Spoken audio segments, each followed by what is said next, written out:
shall not perish from the earth.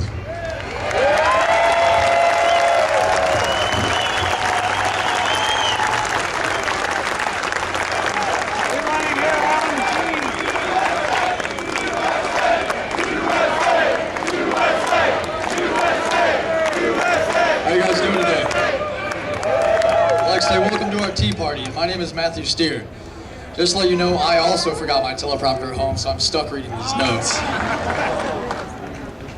I would like to say how pleased I am with the exceptional turnout we have here. And secondly, I want to say I'm tired of the government stealing over half of what we earn. The problem is nonpartisan. Under our former president, we saw the size of government double. Now the present administration has tried to double it again in less than 6 months. Many say we're here today because the government is taxing the wealthy. I don't know about you, but the wealthy tax does not affect me. But I'll tell you it does affect small business owners who cannot afford the increase in payroll taxes, in which will result in employees being laid off. Does the federal government not realize who employs 70% of America? So as I see it, we have one party with two names. No matter how we vote, we get more government and less money to live on. And also, our foreign policy is a wreck. They have our military stationed in over 100 countries, and our president is bringing some of them home. But following that line of thinking, at some point these soldiers will become civilians, and there will be a need for jobs for them. Which brings me to the utter insanity of our trade agreements. We have both George Bush Sr. and Bill Clinton to blame for these: NAFTA, GATT, and CAFTA. And the sorrows these trade agreements have brought on our nation. Our manufacturing sector has been decimated by these treasonous agreements. Yet Dick Lugar still supports it and still sits in Washington because the people of Indiana keep re-electing him. Am I dreaming? We have to wake up and rid ourselves of this cancer on our nation. We as concerned active voters can no longer vote on a single issue. We don't have that luxury anymore. We can no longer vote along party lines. We can no longer accept the puppets these national parties offer us as candidates. No longer will I hold my nose and pick a candidate. No, sir. We must find men of honor and integrity.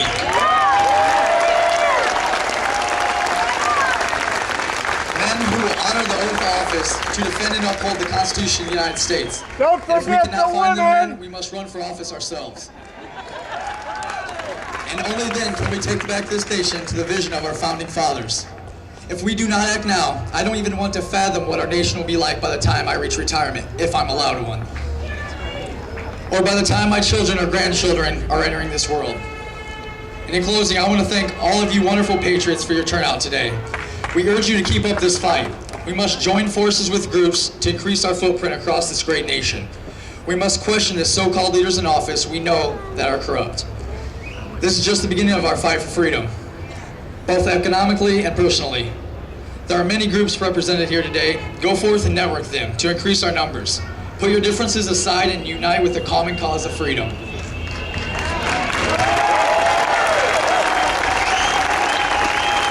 Fellow patriots, be sure to take a moment and appreciate what you are all now a part of. Remembering no matter where you are in the country, there are thousands, if not millions, of your fellow patriots gathered across this blessed land that love and cherish this nation.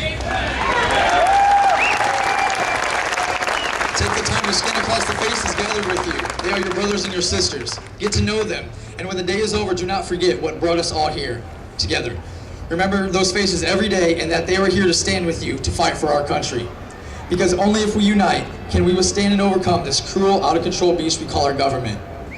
Thomas Jefferson once said, "The price of liberty is eternal vigilance." Thank you, and God bless America.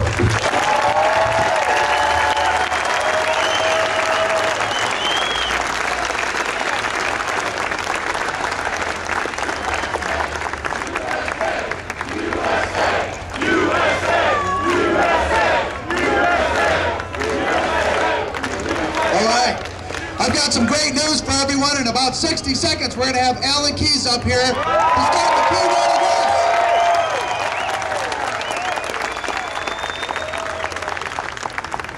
Our first president, George Washington, said, "The government is not reason, it is not eloquence, it is force, and it is a dangerous servant and a fearful master."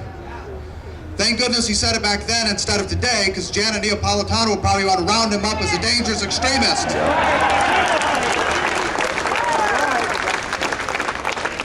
This is exciting. We've been blessed by God with wonderful weather. We've got a great group of patriots here. And this is a truly exciting day for us. But if we're really going to make something of this, we need to be ready organizationally to take the next steps forward.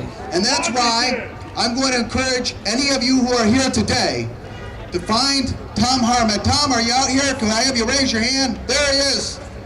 Dan Harmon, right there. You see the blue book he's got? We want to get as many names, email addresses, cell phones, phone numbers as we possibly can today. Because today isn't the only day. Today isn't the end. Today is the start. Because from here, we're going to want to move forward. We're going to want to continue to organize with those people who love liberty and those people who are committed to the preservation of our Constitution. Stop the Con-Con! And with that said, I'd like to get to the most exciting part of today, and that is introducing Ambassador, Doctor, Author, Spokesman, Alan Keyes.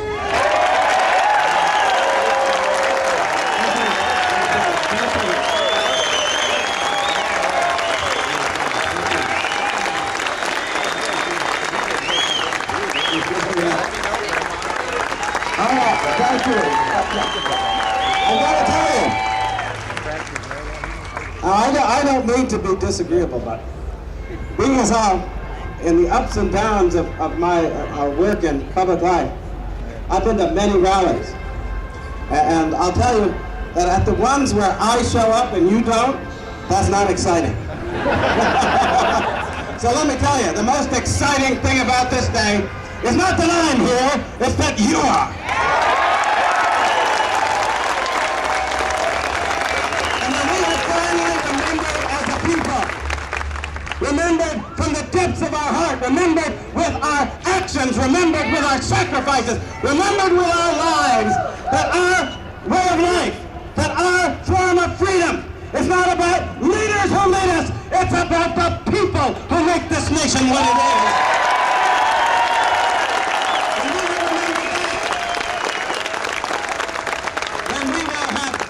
Understood what we have to pass on to our children. And we will have really understood what is in danger today as it has never been before in the history of our country. Because I've got to tell you, I know that there are folks and there are many reasons why people would come out and what they would see as good about a day like this. And some folks are thinking, well, this is going to mean well in 2010 and 2012 for this one and that one and this party and that party. What makes you think we're going to have an election in 2010? What makes you think we're going to have a country in 2012? Aren't you watching? Don't you understand what you see? Because the truth of the matter is, what is being put in place in this country today is a series of steps that is taking over the economy, taking over the politics, shaming the elections until the day will come when this will be a government of the politicians, by the money bags, for the bureaucrats, and we'll be left out of it for good. That's right.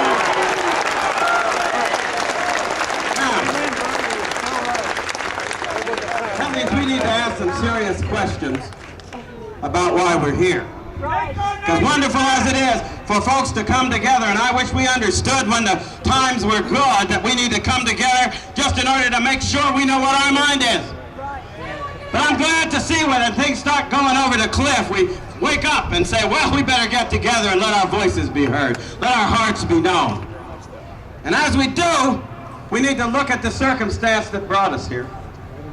And though it may prove to be a little disappointing and offensive to some, I'm known for that.